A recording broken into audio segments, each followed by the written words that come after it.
ഒരു കൺസ്ട്രക്ഷൻ സൈറ്റിൽ ചെന്നാൽ വിവിധ നിറങ്ങളിലുള്ള ഹെൽമറ്റുകൾ ഉപയോഗിച്ചിരിക്കുന്ന ആളുകളെ നമുക്ക് കാണാം. ഓരോ നിറവും ആ വ്യക്തി ചെയ്യുന്ന ജോലിയെയോ അവരുടെ പദവിയെയോ ആണ് സൂചിപ്പിക്കുന്നത്.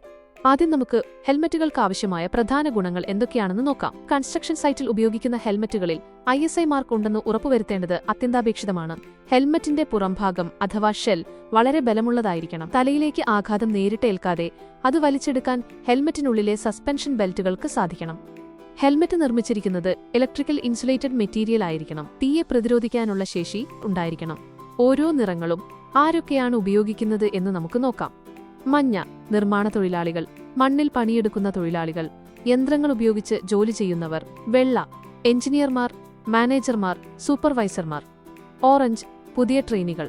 നീല, ഇലക്ട്രീഷ്യന്മാർ, കാർപ്പന്റർമാർ, മറ്റ് സാങ്കേതിക തൊഴിലാളികൾ. ചുവപ്പ്, ഫയർ മാർഷൽമാർ, അത്യാഹിത വിഭാഗം ഉദ്യോഗസ്ഥർ, എമർജൻസി പേഴ്സണൽ. പച്ച, സേഫ്റ്റി ഇൻസ്പെക്ടേഴ്സ്, എൻവയോൺമെന്റൽ ഓഫീസർമാർ. കറുപ്പ്, സൈറ്റ് സന്ദർശിക്കുന്ന VIP-കൾ, മാനേജ്മെന്റ് ഉദ്യോഗസ്ഥർ. ശ്രദ്ധിക്കുക, പല പ്രോജക്റ്റുകളിലും കമ്പനികളിലും ഈ വർണ്ണക്രമീകരണത്തിൽ ചെറിയ മാറ്റങ്ങൾ ഉണ്ടാകാറുണ്ട്.